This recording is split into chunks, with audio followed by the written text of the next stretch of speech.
happy Thursday. Good morning, PSW staff, clients, and friends. Join us. I mean, we're done through the week pretty much. We just have today, and then tomorrow we see your film scoring results for Sunset Boulevard. A very scary chase scene, creepy movie. You guys should check it out. It's a very, I showed a lot of clips from it, but it was just such a pleasure sharing that with you.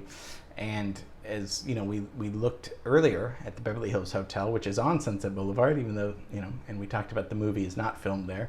But still, Sunset, as we talked about, the title of it, Sunset Boulevard represents Hollywood and old Hollywood, and still, even the rock scene up until, the whiskey, all that stuff. We've talked Chateau Marmont. We've talked about that street, all those famous things that happened in that stretch, going all the way out to the ocean. So many cool things. But today we won't be on Sunset. Yesterday was very fun looking at the Dunbar Hotel and all the importance there. It's not as it once was, but at least the building is still there. So that was fun to revisit. So today we're going to look at one of the most famous hotels still. I mean, and just it'll be so much fun going right back to the Biltmore Hotel.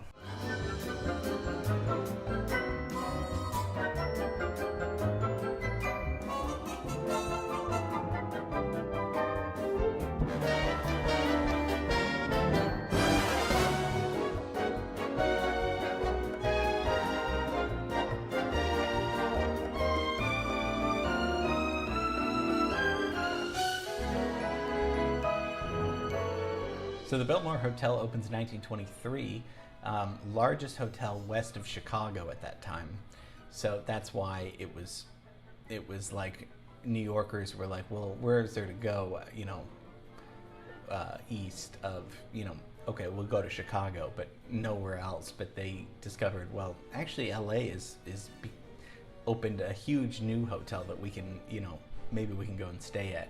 So, 20s and 30s, glamour is starting to come in.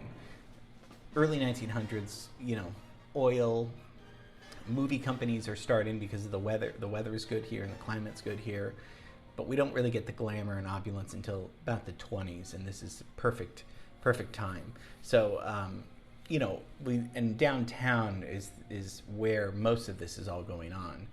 We've yet to go to Bullock's Wilshire, 1928. That's going west, but this is downtown, and this is right next to Pershing Square. We did a class on Pershing Square, if you remember. So we're just gonna have too much fun.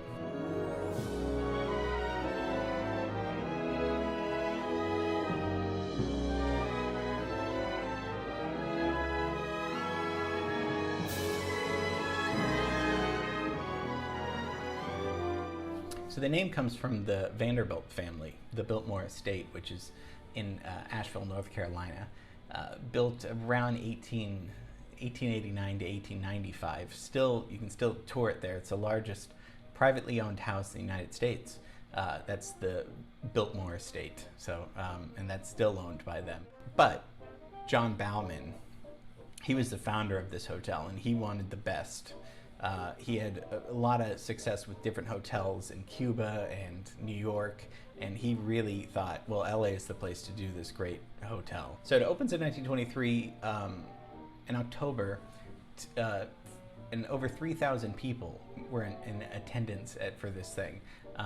It's gone through so much history, and we'll kind of there's too many dates and facts, but I want to give you an overview of how beautiful this whole thing is. So it had about 1,000 rooms in it, and each had its own bathroom, which at that time was so unheard of, so to have your own bathroom. Now there's about 683 rooms because they've built, bigger suites, and I mean, it takes about, half a city block, this whole thing. So that was a big thing. So let's look at our timeline. This is the same exact year as the Hollywood signs erected. If we remember the Hollywood sign, Harry Chandler, that was a big way to advertise for real estate, because that was flimsy material and was supposed to be torn down quickly. It was just an advertisement. Before this, though, there's some fun stuff happening in LA. The Hollywood Bowl is a few years earlier, in 1921.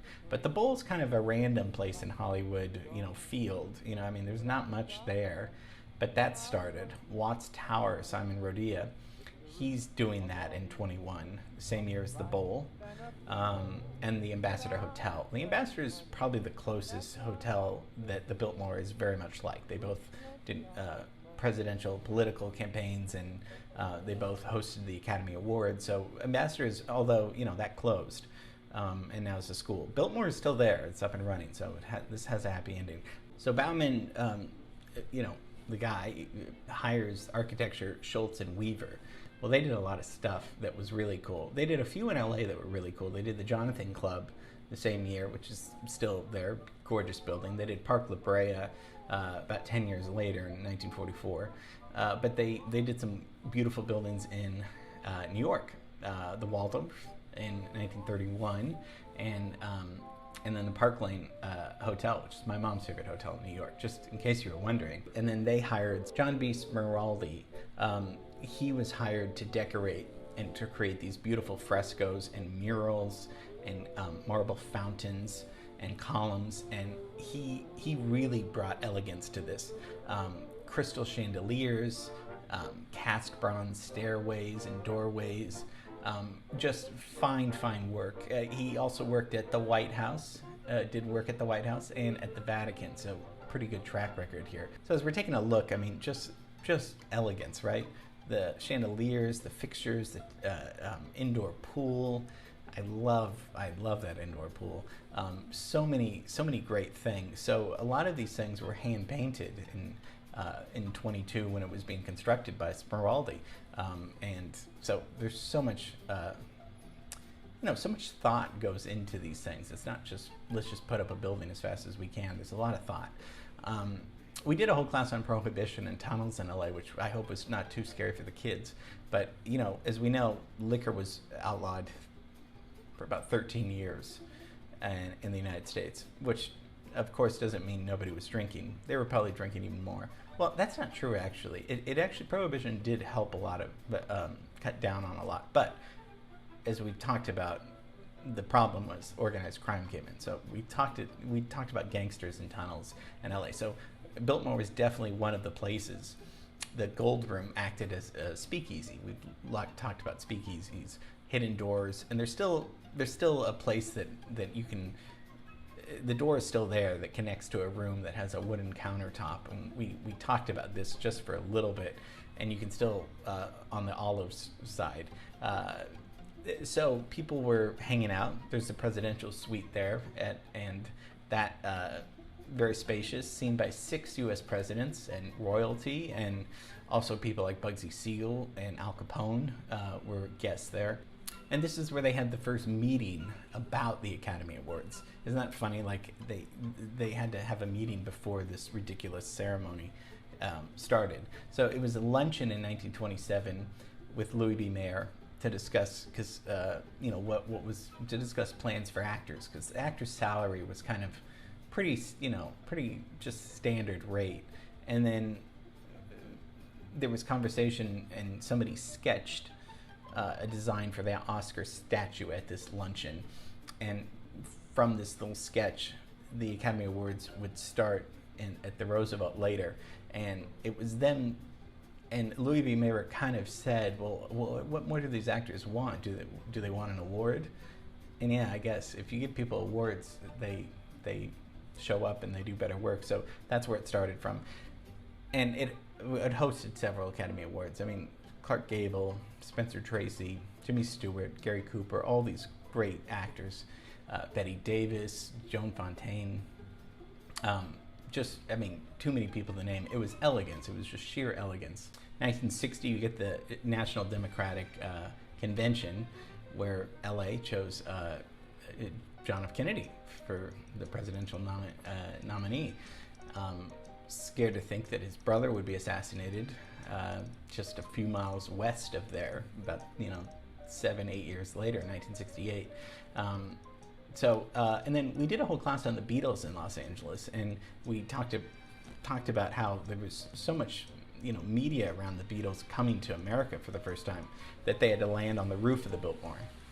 Then it comes time to when we get to the part in the 70s. The 70s in LA in the 80s, a lot of disrepair. And I was trying to think about was it drugs? And although drugs were going on, of course, before, but I don't know, or civic leaders, people that just kind of, all these, I think in the 70s and 80s, this kind of elegance was seen as kind of square. And so there's a lot of negligence probably to great buildings and parks that we've looked at, with MacArthur Park we looked at. So, and I think in the 90s and then up until then, people became aware that there are treasures here in this city. And yes, we do have a little bit of history, even though it's not, it's not Denmark or something like that. There's still a little bit of history here that we should, hold on to and save. So it was very close to being shut down, but it was saved because obviously it's still there today. Just because, I like the Black Dahlia, history. This is where the last spotting of Elizabeth Short, who was the, Black Dahlia, this was the last time she was seen. Biggest probably unsolved murder case ever, even though George Hodel did it, but that's just my opinion. But and then of course tons of movies, too many, and TV shows. The Sting movie, the film Ocean's 11, Chinatown, Bugsy, and then Mad Men. So, it's used for filming all the time. So, elegance. I just wanted to share with you some one of my favorite hotels in the world. It's so fun. You can just walk through there, walk through the lobby. There's the cognac room. There's a bar there. It's really lovely. It's so much fun. Big part of our LA history class. Big part of our LA history here. So to open in 1923, 100 years, right? Almost 100 years it's been. And the biggest west of Chicago, the largest hotel west of Chicago. Again, this was somebody taking a chance, saying, there's nothing out here. LA was, there was stuff out in LA in the 20s, but mostly, like we talked about with Beverly Hills, nothing was in Beverly Hills in 1912, but somebody said, let's build something here. The Biltmore, and we've done so much about the Chandler family, about the Times. We really understand now how important Harry Chandler was in getting the Biltmore, building it here, because we needed politicians and important people. If you're going to invite people to your house, to your city, you need to provide a very, elegant, important, they can't just sit on lawn chairs. They have to come and experience a luxurious stay. That's how you entertain diplomats from all over the world, and that's what Harry Chandler did. He wanted to make himself rich, but he wanted to make the city rich with, museums, culture, all these things. So, despite, he was ruthless, and we talked a lot about his daughter-in-law, Dorothy Buffum Chandler, with her fundraising and all that stuff. The Chandlers really gave LA, the city that we still are in, with, and all of these things are still thriving. The Music Center, the Biltmore, it's still booked up all the time. So the importance of Harry Chandler is really, it's we don't want to undermine the importance, because also that same year he also comes up with the Hollywood sign. So he's very busy with getting people to notice LA as a real city, because Chicago is huge and thriving, New York, of course, and Boston. And we gotta bring people all the way over across the country to our city, and we need for them to experience not just like a great stay, but you need a hotel. That's kind of something that you need. So he said, okay, real estate with the Hollywood sign, and then also a place for these, sultans, kings, diplomats, for them to stay. And a lot of them stayed at the Biltmore because it was the first symbol of because Beverly Hills was still there, but then if you needed to get business done, you wanted to stay downtown, and the Times building is downtown, City Hall's downtown. Not that the building that we know of wasn't there till later, a few years later, but there was a City Hall down there. So all the business going about the town needed to be downtown, and so it's still there. So hope you enjoyed revisiting the Biltmore. Tomorrow we see your film screen results for Sunset Boulevard, and that's it. Okay. Have a great rest of the day. See you tomorrow. Bye.